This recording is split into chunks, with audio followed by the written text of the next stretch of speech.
Welcome to the Dirty Side of Leadership podcast with Ron and Kristen, where leadership meets entertainment. This podcast features stories with names and certain aspects that have been changed to keep submissions private. Enjoy the show.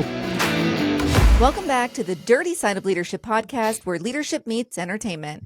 I'm Kristen Sokoloff, and I'm joined by my co-host, Ron Ward. In part one of our leadership and parenting series, we talked about connection, communication, and modeling leadership at home. We also gave some solid parenting advice and told some great stories. That's right. And today we're taking that conversation deeper into how leadership and psychology come together. We're going to be using Maslow's hierarchy of needs. But before we break that down, we've got a special guest and sponsor joining us, Troy Robinson, VP of Sales of AI Vector, representing Covo Home. Troy's a dedicated family man whose company is helping parents protect their kids in the digital world. Welcome, Troy. Awesome. Thank you both, Kristen and Ron, for having me. Excited to be here. Yeah, I've been looking forward to this after meeting you guys. Troy, I think I Absolutely. said Robinson because I grew up with a lot of Robinsons, but you're Robinson. Is that correct? Robinson. So it's Robinson Robinson. without the N in the middle. Well, I bet that was fun. Yes, I always have to spell my last name whenever I'm giving it to somebody. Well, I will tell you guys, my future son-in-law, it appears, has got that same spelling. So there you go, Troy. Oh, really? That's Yep. exciting. Well, I was a Scott before I became a Sokolov, so I had it. I had it easy. Now I have to spell every single time, so Yeah. I feel your pain. Well, welcome, Troy. And before we jump into today's main topic, tell our listeners a little about your family, your background, and what you're building with Covo Home. Again, our sponsor for for this two-part leadership series. Yeah, again, thank you guys for having me on here. I'm not the most exciting person in the world. At least that's what my wife tells me. But no, I've been married 12 years here in the next couple of weeks. I've got 3 beautiful kids, a 9, 5, and 2-year-old, 2 boys and a girl. I grew up in Orem, Utah, born and raised. And, I've just been blessed with experiences with my family, career choices, and just the way that life has unfolded. As far as some of my background, went to school at Utah Valley University and Dixie State here in Utah. I was studying accounting, and then I got married fairly early at 22 years old, and I've just been doing the grind ever since. And for a while, as I was first married, it was kind of job to job, just doing what I can to put food on the table. And once we started to have kids, that's when things changed for me.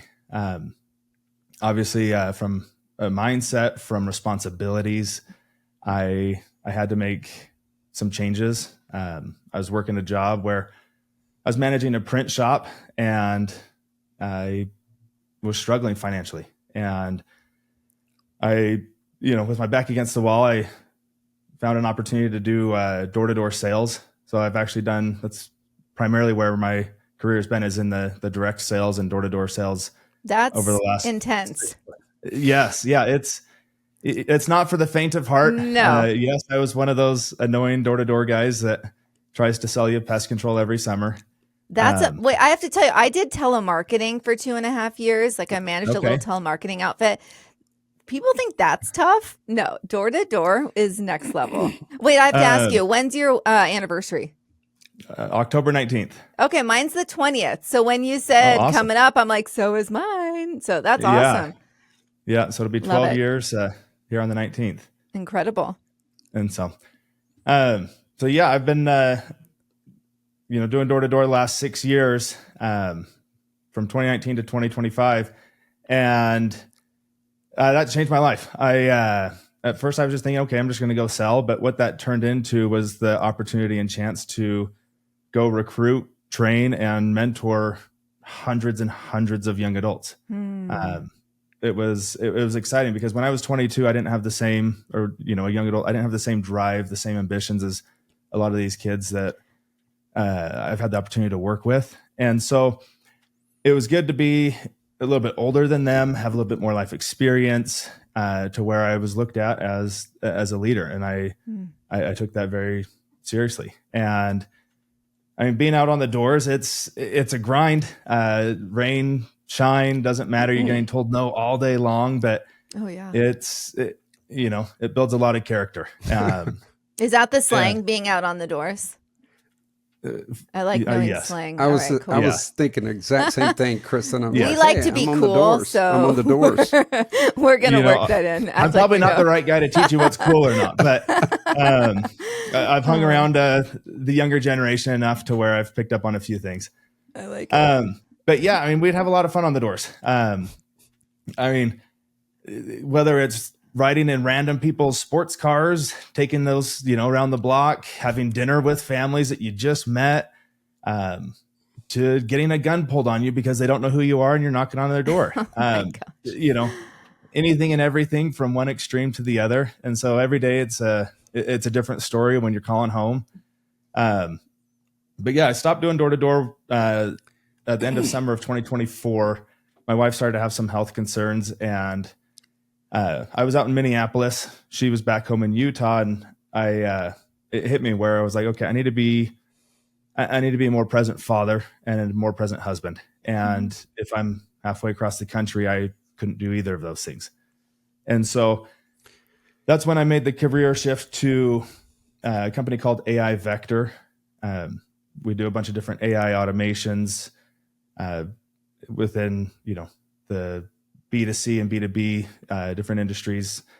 And the amazing thing about that is this opportunity with this device called Covo Home. It's a powerful device. It started out as a firewall.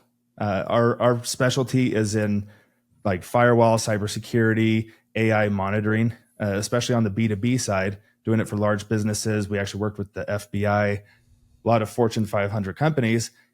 And with my door-to-door background, we said, okay, well, why don't we take this same technology and put that into a home? And so it started out as a firewall. So, okay, it protects over 40,000 different cybersecurity attacks.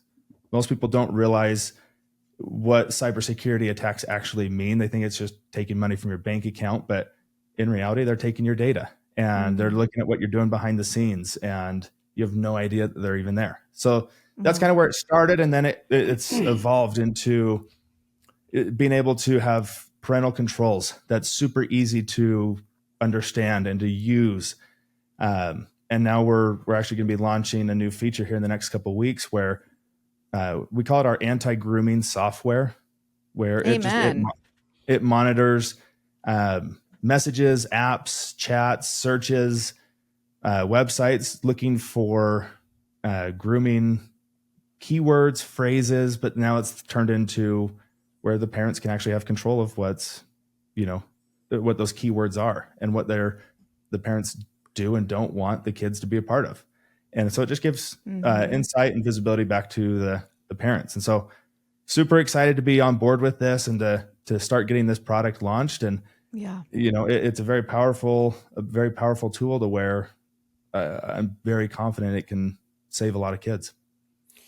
So Troy, I worked a lot of cases. I was a police officer, a state probation, and then federal. But the online thing just started happening. I was moving into training at the Federal Law Enforcement Training Center. But I remember the early days, there was an FBI agent posing as a 12-year-old girl, and there was 100 hits, and we're watching all this on big screens, and it was mind-boggling to us then with all of the chats and everything that the way the internet has expanded. I can't even imagine. Is this something that I believe we talked about became overwhelming even for the police department? Yeah. Oh, absolutely. So we work with a few different law enforcement agencies and different nonprofits for this, to where we've actually created some AI bots that we've put out, into different messaging platforms, social media, and it does a lot of that legwork, like what you're talking about. So instead of having a law enforcement agent starting that chat, or I guess once they get a hit, then they continue on with that chat, we have the bot doing the first half of that, and we have different threat levels based off of, the context of the conversation, what's being said and asked for. And then at a certain point, then a law enforcement agent would actually take over and then go, decide how to handle that going forward. So yes, it's horrible. We had a meeting with the Utah Attorney General's office, and they said, look, we love this product, but there's one major problem. We're like, okay, well, what is it? What can we do to fix this? And they're like, well, we put out one bot and we'll have 50 hits within a couple minutes of it. Oh, wow. And it's just, and then they don't have the manpower to go and pursue every one of these leads.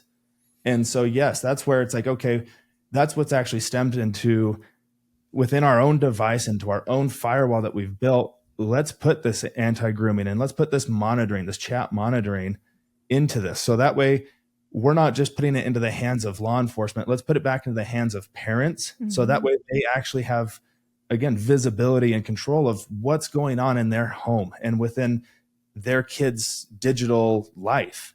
Right. And, and if we could prevent one person even from getting groomed or from an attempted suicide, because it's a huge percentage of at least attempted suicides where there's some form of outreach, or prevent the next school shooting, prevent the next person from being bullied. This has been more of a calling for me than a job at this point because of how powerful and how important this is. It's incredible. I want to talk about how well-versed are you on what happened with Roblox last month? Last month specifically, not super well versed, but I know that there's all sorts of issues, lawsuits. So like this one kid went viral, right? So he's a teenager for sure, but he was out there posing, doing something basically to entrap perverts that were out there on Roblox. And he turned over this information to the authorities. And he was the one that got a cease and desist, but from Roblox, not these perverts that were out there, that he totally had evidence that they were either grooming or already, doing very inappropriate things. And so I see that my kids both play Roblox, but I would say that the thing with my family, we're homeschool family. And so I'm very, very transparent with my kids. My son will be like, Right. They're very discerning. So my son will be like, oh, this guy's trying to give me free Robux. I'm like, yeah, the next thing he's probably going to want a picture of your butthole. You know what I mean? Like I am very straightforward. And my son's like, yeah, what a pervert. So anyway, so like they know, but unfortunately that's not the norm. And so what are your thoughts on what we're seeing? Yeah. So with Roblox specifically, and I'm not trying to call them out, but that is a major platform that there's a lot of good that can come from Roblox, just from the game itself, from a community standpoint, but there's also some horrible people doing some terrible things inside Roblox. Mm-hmm. And so that's actually one of the things we're testing this week is our software inside of Roblox. And again, the way we're going about this is we don't have to go through Roblox specifically and get permissions from them or through these different social media sites. We're doing it from and we have a proprietary AI that's built into this that can monitor all of it. It will work both on iPhones, Androids, but the beautiful thing about this is exactly what you said is you can then go have a teaching moment with your kids, and they now have these boundaries set, right? To where they understand right from wrong. They understand some of the scary things that are happening and what to look for and to be aware to where, go play with Roblox. Awesome. But hey, be aware of some of these red flags that may come up. And if they do, please, you have to let me know. Because it is very, very important. Yeah, because the real world's not a padded room, right? Like we can't. Absolutely not. I know so many parents that they cut their children off completely, and I'm like, okay, that's your decision. But at the same point, I would rather teach my kids to question everything, and think of where why would someone give me something for free? Right? Like let's think for ourselves here. And so I think that your software allows for that versus just the padded room approach. Hey, Right. Troy, Yeah. And just go one ahead. last thing on that real quick. Sorry, Ron. Yeah. The nice thing, like, again, you want to be able to trust your kids. You want them to be able to go and experience things and to learn things. Me personally, I have to learn things. If someone tells me, hey, don't do this, it's bad. Yeah. That's typically the You're gonna first thing do I it. would go and do growing up. Yeah. But yet I want to be able to allow my kids to go and, try new things, experience new things. But yet I want to make sure as a parent that, okay, if there is something that's going on, especially because as parents, we're busy, that, okay, if there's a message, there's a keyword, a phrase, or something that was flagged, I then know about it instantly. And then I can go stop it and go have a teaching moment. And so, yes, I want to make sure that my kids have, and all these kids have the ability to go learn and grow and adapt. But, parents have the insight. Yep. Troy, I want us to get into some other things, but just quickly, on a previous episode, Kristen and I discussed, I had a family member that, the old Nigerian princess kind of thing, this guy promised her the world, and he, of course, had all this money that he couldn't access, and he needed her to send money so he could fly to see all that. Right. And she's like 80 some years old. Does this monitor that at all? So we've got stuff that's meant for emails, to decipher if it's going to be a scam email, if it's a valid email address. So depending on how that scam is happening, the answer is yes and no. If it's calls, no, we're not doing anything as far as a call, at least yet. But from an email, from online, absolutely, we've got a lot of different blocks and different things in place for those things. Just for our audience's benefit, believe it or not, this came through Christian Mingle. He keeps saying Kristen. He said that on our episode too. He said Kristen Mingle. I'm like, I don't have my own dating site out there. This was Kristen's site. Christian, I say Kristen's name so much on the podcast.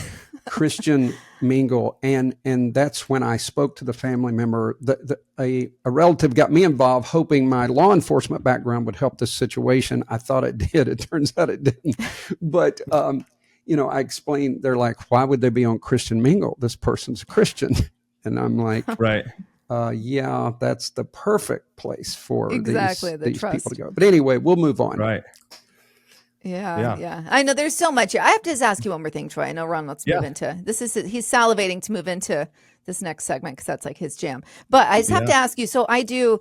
You may or may not know I'm a conservative influencer and political commentator, and so a lot of people that do what I do, we talk and. There is the concern of them being able to track our images, our videos that we've recorded back to our residents. Is that something that your software helps with, or is that completely separate? As of right now, that's going to be separate. Okay. We're focused more on the traffic that's coming in, like into a home or into a device that's, within your family. Yeah. Versus what people are doing with the outside world. That would be hard to manage, I can imagine. Yeah, because the second that you post something, obviously you're posting quite a bit, through your podcasts, through your social medias, all the different channels that you're on. Once you post something, it's free game for people to save that, to record it, and unfortunately, people go do weird and crazy things with that. Right, exactly. And Kristen, just because of a contact, facial recognition software is so advanced now, and it's only getting better. Sean Ryan had someone on his show, and if you saw that, they took a picture of him, a selfie, and it was within 30 seconds. He was plastered. They had so much information about him that it was unbelievable. But it's scary. Anyway, it is scary. All right, Kristen, segue us. Get us into that exciting stuff I want to get into. Ron, I think you should take this because this is your jam. Oh, okay. I will do it. So out of all of these episodes that we've done, 135, we've never really covered Maslow's hierarchy of emotion, but I wanted to use it for parenting. And apparently ChatGPT agreed with me. So we're going to... always a good thing. Yeah. So we're going to use Maslow's hierarchy and as our framework today. So let's break it down, and we'll do it in segments of the hierarchy. And I think most people are familiar with it, but it starts off with physiological needs, and that's those survival basics. And as parents, I really believe these are applicable. And just a very quick story. One time we were in a hotel. My daughter was about 13 and we're on vacation, or my two daughters, but one was really small. My daughter said, "Dad, ask that lady for more towels." And it hit me that I was always the one doing everything, and I needed to start having her speak up for herself in the appropriate space. And so I did start to work on that. But, other things, and Kristen, I wanted you to weigh in on this, is they need sleep, nutrition, physical activity. Structure is so important in routines. And I spoke to some parents in preparation for the last episode and this episode, and I spoke to a couple of teachers. Kristen, how important is that nutrition, that structure, and can you tell if a kid is lacking that? Yeah. And as most people in the audience know, I now teach, I'm a homeschool director. And so every Tuesday I'm teaching other people's kids, including my own. And that's through classical conversations. So I am able to be around 50 plus kids. I'm only teaching 6 personally, but I'm able to see, I can tell right away if someone didn't sleep well the night before, if they were up too long. I don't know. Some of them are like the bookworm types. Some of them are on the internet playing games or whatever, but you can tell immediately. And you can also tell if they've had sugar for breakfast. Like there's so many things. I'm also, you can tell the hygiene aspect of that. Is that hygiene conversation happening? And then if it's not happening, then is that going to lead to you being socially accepted or the opposite, right? So like there's so much to it, Ron, that we can unpack, but it's very obvious when something is not in sync. And the interesting part, one of the teachers told me, elementary teacher, preschool actually, they said, we know immediately if we have a parenting issue. We always give it a few days, but we almost know immediately we've got a parenting issue. It points right back to the parents, of course. And I found that to be very interesting, that how quickly they would pick up. Now, a kid can always have not slept before the first day of school, but even by the way they set up their little area, everything they do, they said you can tell if parents are putting structure in that quickly. I thought that was interesting. It is. What are your thoughts, Troy? Yeah, I mean, I've noticed this even with my own kids. And whether it's just bedtime got pushed back for whatever reason, or, if, especially my son, my oldest, he's 9. And so he's kind of at the age where he's been starting to get into Xbox a little bit. And, without those boundaries and clear expectations, it's addicting for kids. And so, Ron, like what you were saying, when it's a parenting issue. And I don't think a lot of people, like if you look back when we're growing up, there was still some technology. At least, I'm 34. Xbox was still new. I played some video games growing up, but we're in a very different world to where, I don't feel like at least my parents kind of knew how to really monitor that or knew the dangers or whatever, what it was going to turn into. But we're in a very different world now where, it's socially accepted to stay up till 3 a.m. playing games, or to be online, or to have a phone when you're in elementary or junior high and have full access to social media and the internet. And like, it's a very, very different world to where parents, I'm not trying to call parents out, but at the same time, yes, it is a parenting issue.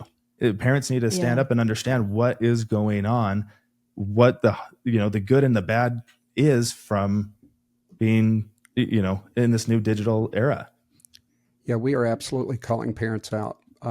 That's why we do this. This is the dirty side of leadership podcast. Yeah. That's right. We call them out. Not the clean We side. don't mince words. Yeah. That's All right. right. Number 2 is safety needs, protection, and predictability.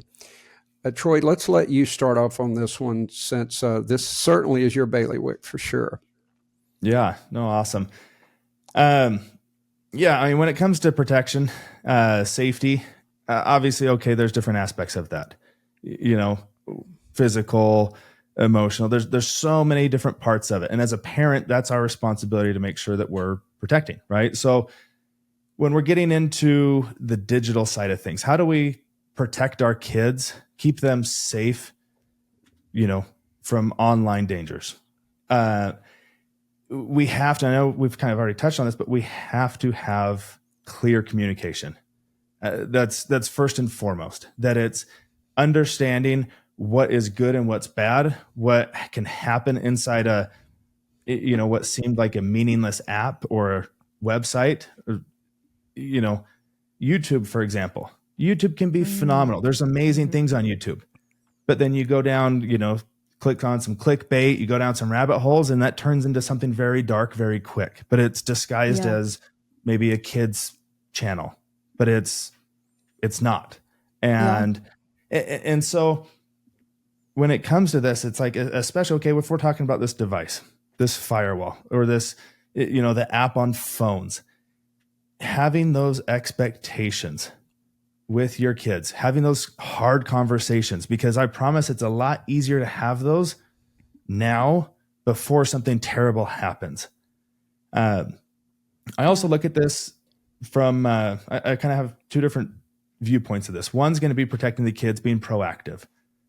But there's also, if we're going to call out the parents, there's also the aspect of, okay, once parents finally have that insight and understanding and knowledge of what is actually going on, that, oh, my kid was being groomed, my kid was being a bully, whatever that is, whatever the context was, what does that do to you as a parent? Like, holy crap, I should have had this conversation months ago. I can't believe that I was not around, or I wasn't aware of what my kid was doing when he took my phone to his room for 2 hours. Like, there's that other side that it's like, choose your heart. Do you want to be guilty that you allowed your kid to fall prey to something? Or do you want to take a proactive approach, take a stand, and go protect your kids? Like, I know what I want to do. I know what I'm doing, but it's the reality of where we're at in life. It's a scary world with some horrible people. And we have the opportunity to make this world better and the people better and safer. And I think instead of parents beating themselves up, right, it's like you can still make this switch and take a different approach. It's not too late, right? Right. What are your thoughts on that for parents that have already experienced some of this with their kids and they feel like a failure? What do you say at that point? I mean, to your point, it's never too late to make that change. It's better now than push it off and keep sweeping it under the rug and waiting for it to happen again. But as a parent, it's like, look, you're going to take some blows on the chin. You're going to go punch for punch with life, with your kids. And, being a father, it's like, my most important role is now to make sure that my kids are protected, that my kids have the opportunities that they should have, and to be safe and to go live life to the fullest. And so, I'm not saying I'm perfect by any means. If you're looking for a perfect person or a perfect father, you've got the wrong guy in your podcast, because I'm not perfect, but, I'm trying my best. I'm working my ass off to make sure that my family and kids are protected, as well as other kids. That, again, this is so much more than a job for me. This has become my life mission. I was having a conversation with Seek Smith. She's the founder of Mom Army. And she told me, she said, Troy, when God calls you to do something like this, you can't turn away from it. And the second that I heard that, it's stuck to me, that this is more than a job. This is more than a title. This is kids. This is people's lives. This is the reality for so many people. And the parents don't necessarily have the education and understanding to be able to go and protect their kids until now. And so that's where I'm like, if I can save one kid's life, if I can save one kid from being groomed, all of this is worth it. All of the time, the effort, everything. And That's huge. Troy, I'll tell you, you are not our typical guest because you are promoting a product a little bit in this. So, and of course, Kristen had the question as well when you and I talked, but I felt this. I felt that it was a calling. And when Kristen and I talked and I explained the software, she was like, oh, yeah, get him. We're all in. But the reason you're on this podcast is we felt that. And we are really adamant about educating leaders, but parents and protecting children. That's near and dear to us. And I've got so many horrific stories through my time in law enforcement. I will not go into those, but at least not on this particular episode. But it's really disturbing. And I think one of the things parents have to look at is you always see your child as innocent in your eyes. And Kristen and I had a separate conversation about, sometimes even the way young girls dress, and there's older guys that may see them totally different than their mother. Their mother's like, oh, she's so pretty. And they're out there. And we just have to be aware of that. There's always going to be predators. And we as parents, not to put too much pressure, we got to do everything we can to protect them. Yeah. All right, Kristen. Go I ahead. have to say on that, and I probably shouldn't say this to be honest, but there is somebody that I know that posted a picture recently of their 11-year-old daughter with cleavage, a belly shirt, and booty shorts. And I'm thinking, and this is someone I know very, very well. I was really judgmental, right? Because the first thing I thought of was, oh, that's the way to dress someone when you want them sex trafficked, right? And so I think, more and more parents need to be aware of the evil that's out there. And to your point, Ron, yeah, that might be like, oh, she's so pretty. She looks so grown up. But that is not how the majority of public, especially, men, yeah, They're ringing the dinner bell. The and they don't pervs. even know it. But yeah, Right. exactly. Anyway. So it's just, Right. it's concerning. It's a lot of education and also like some self-awareness. And maybe I'm too self-aware about things, but the second that you hear one of these stories of what actually happens, I'm not trying to get into any in-depth stories, but I mean, I live in a very, it's a middle to upper class neighborhood. It's a beautiful neighborhood. Less than 2 miles from my house, there was someone trafficking, pimping out his 2-year-old daughter. Oh like, my gosh. You can't make these things up. Wow.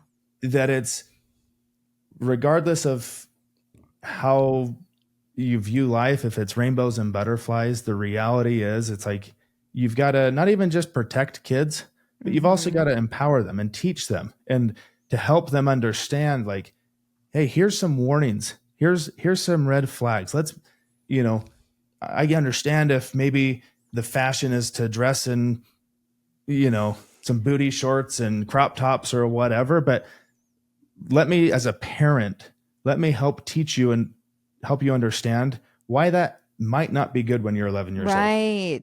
That's what I'm so glad you just touched on that, because I was thinking like that's where parenting comes in. It's like, oh, honey, that's great that's how the kids at school dress, but that doesn't mean that it's right. Like, right. And so as a parent, that's where you step in and say, no, this is inappropriate. Like, what is wrong with people where they don't have the ability to say that anymore? Just say, no, you can't play Roblox until 3 a.m. No, turn your computer into me at 8 p.m. Right? Like, parents need to get some balls, because I'm seeing the kids in control these days. I want to pivot a little bit, Troy. How do you see technology contributing to emotional safety? Not just, I know we've touched on it a bit, but dive in a little bit deeper, not just physical or digital safety. Right. So, I mean, emotional, it's kind of like the quiet brother of the physical security, right? Emotional. It's, again, I've even seen this with my kids where, in a very, very simple context, we'll kind of take this a little bit lighter for a minute. Okay. It's dinner time. My son's playing Madden. I don't even let him play online games. So it's all just, him versus computer. But even seeing, when I'm saying, "Oh, hey, it's dinner time," or here's the boundaries. Hey, we're going to spend time as a family. We're putting phones away. We're turning TVs off. No more games. We're going to be a family. But seeing the reaction, the emotional, like, yes, my 9-year-old is a little bit emotional at times. He gets that from me. But just seeing how he reacts to something so simple, but let alone, again, we touched on how addicting the digital era is, being on these games, talking to people, feeling validated, seeing how many likes you get on a picture or post. And with all the comparison, it's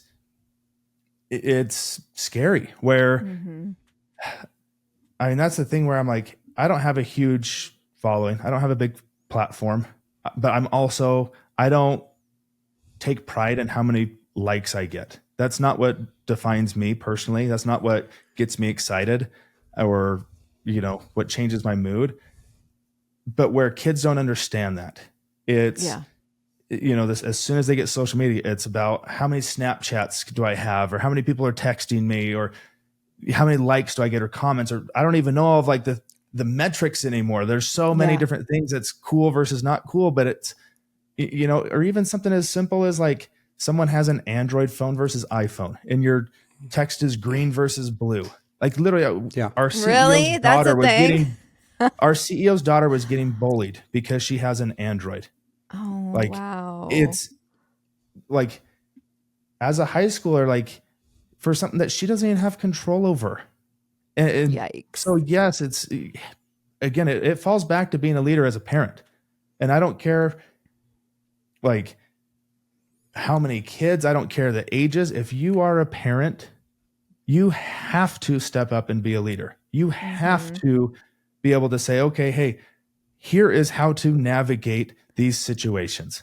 Here's the dangers. Here's the actual reality of these situations where, like, does it really matter if your text is green or blue? Like it might to some people. And that if it's a big deal to your friends, cool, let them make it a big deal, but that doesn't define you. That doesn't mean that you should take that so personally. But again, I come back to choose your heart of, do you want to have these hard conversations early, before issues arise? Or do you want it to be where it's like, oh crap, I should have had this conversation a while ago. We're in a mess and now I've got to dig my way out. And so the emotional safety it's huge, but it's also, technology moves so fast, as we all know.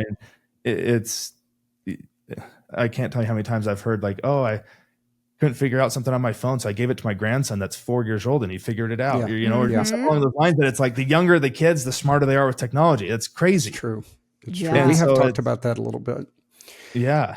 Just for time's sake, Kristen, let's move on up the hierarchy here. Yeah. Okay. So love and belonging, connection before correction. And as Ron and I discussed in part 1, dinner or bedtime check-ins are gold. And that's actually when after dinner, I have the kids turn in about 8:00. I have them turn in all their technology to me. I'm talking like the Switch, the cell phones, the laptops. I have all of that up in my room. Probably getting a heavy dose of Wi-Fi brain up there. But anyhow, I have them check it all in. But the after dinner bedtime check-ins are gold. Ask them, what made you happy today? Did anything bother you?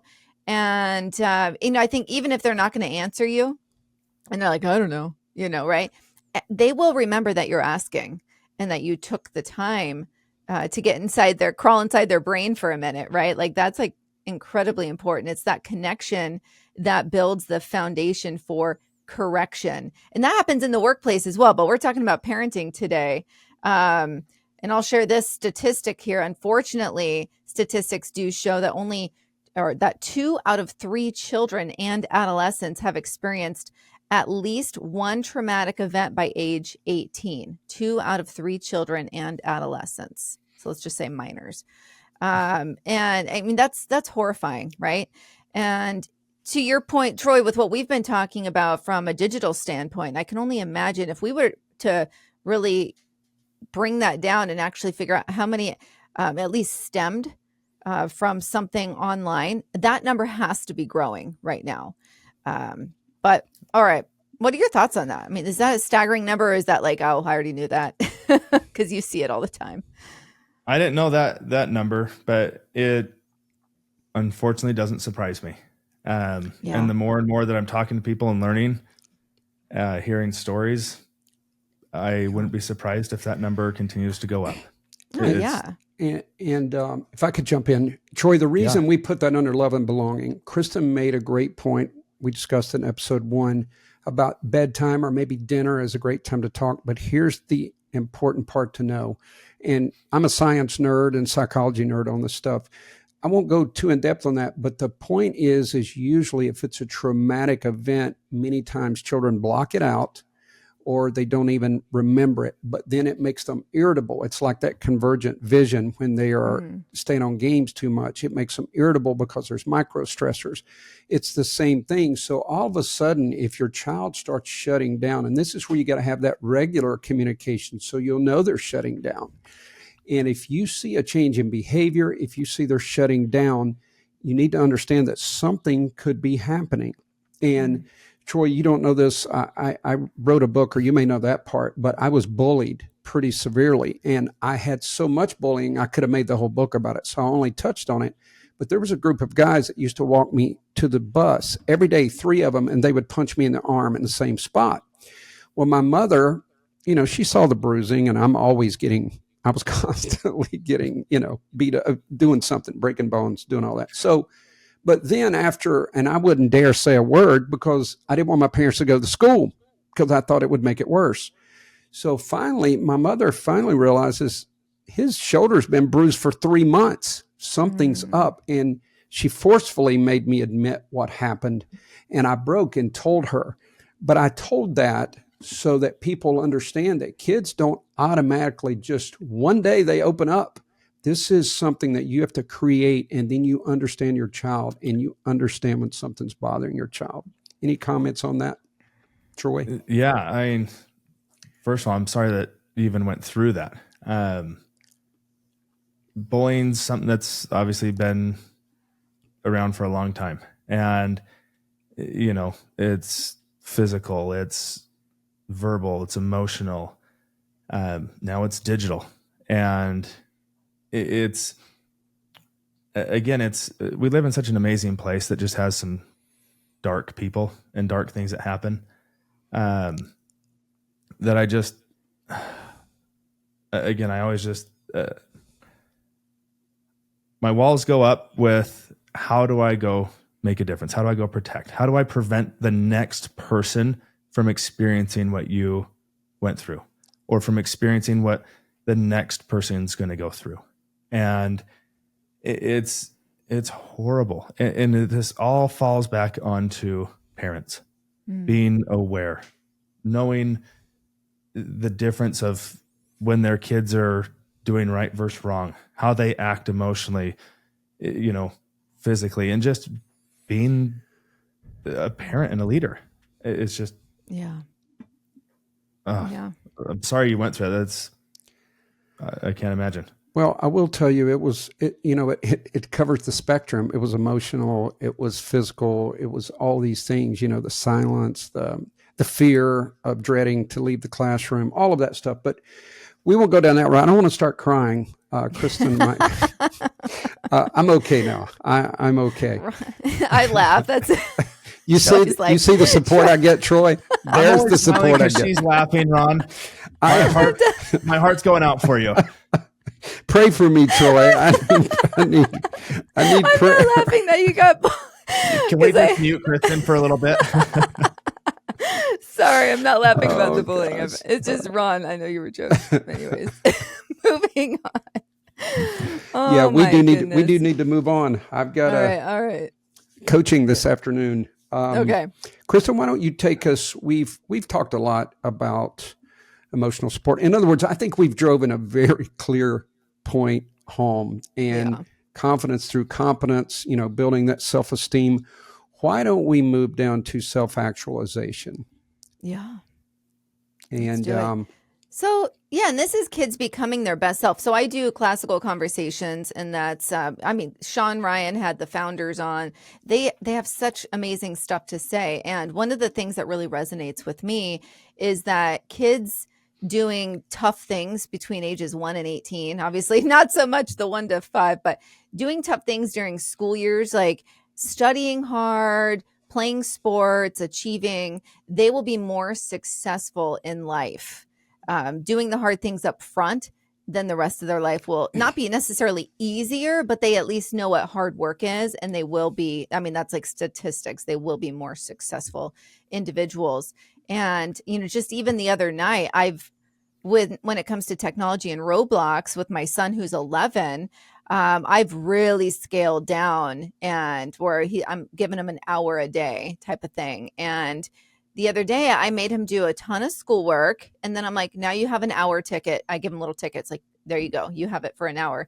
And he goes, it feels good earning that. I was like, wow, okay.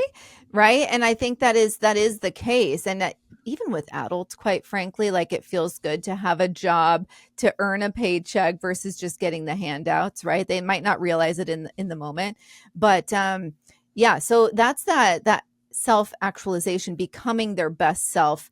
And that is where leadership and parenting fully merge. And that's the self-actualized kids. They're not perfect, but they're purposeful.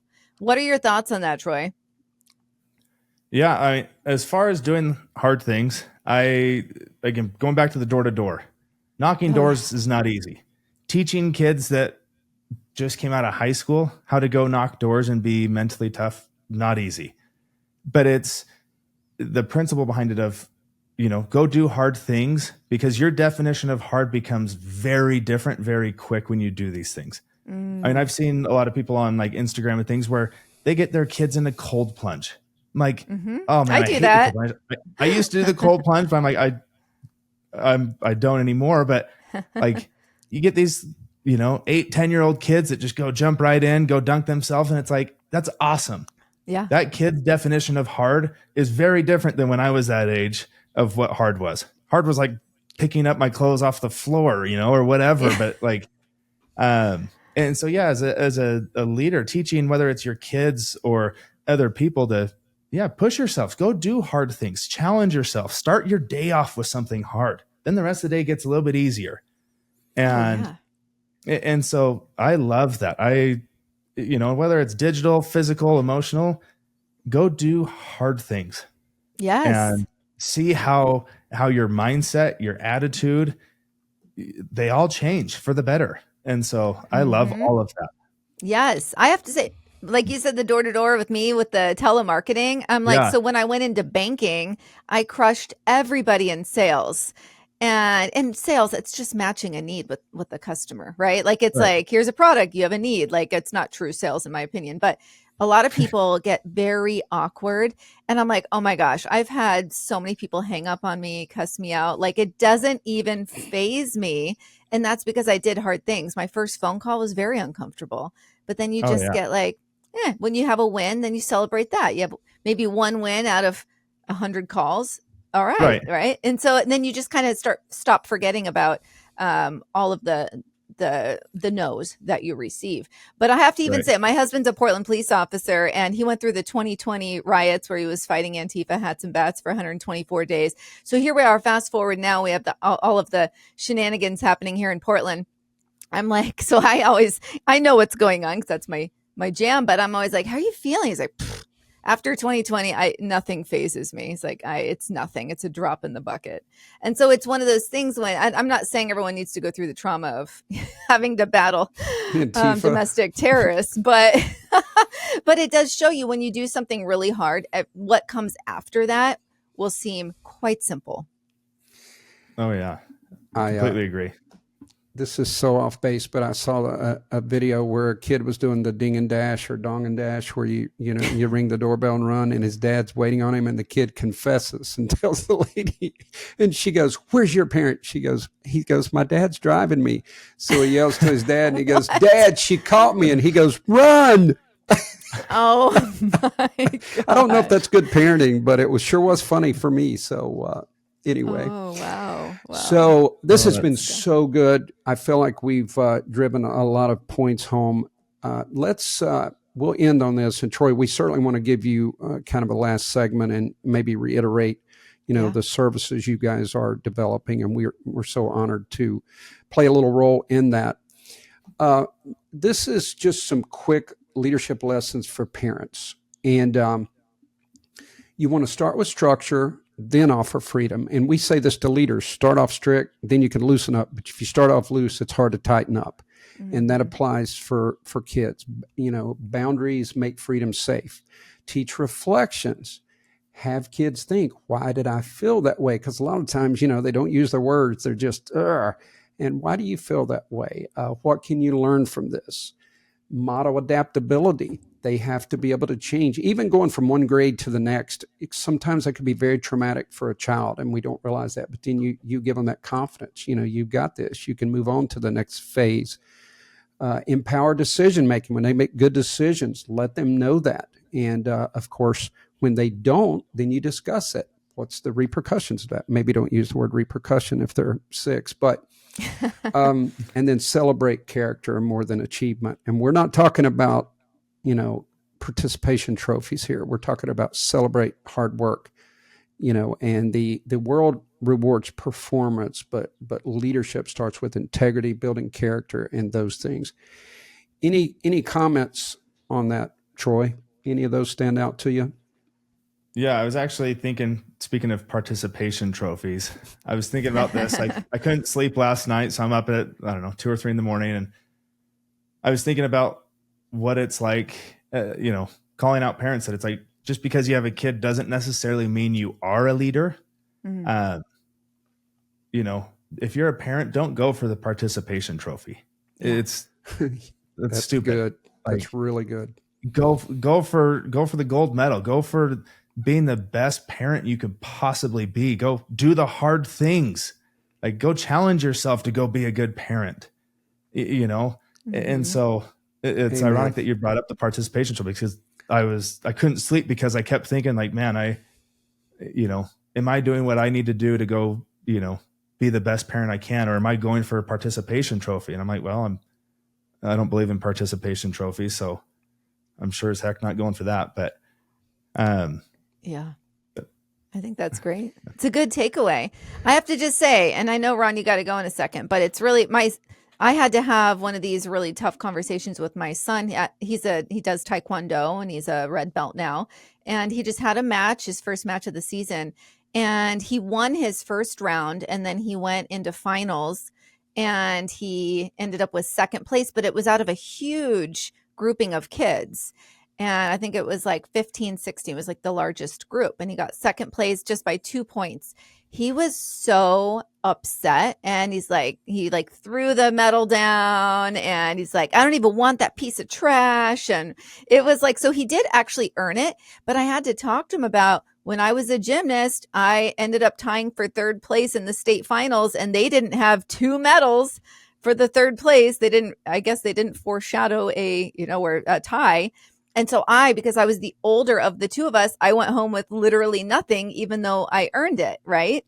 And so Right. I had to talk to him about, it's just how we handle things. We just need to really, even kids. And I hold my kids at a high level. I want them to be thinking like an adult almost. Like, you need to scale back and look at what you've achieved instead of throwing yourself a pity party.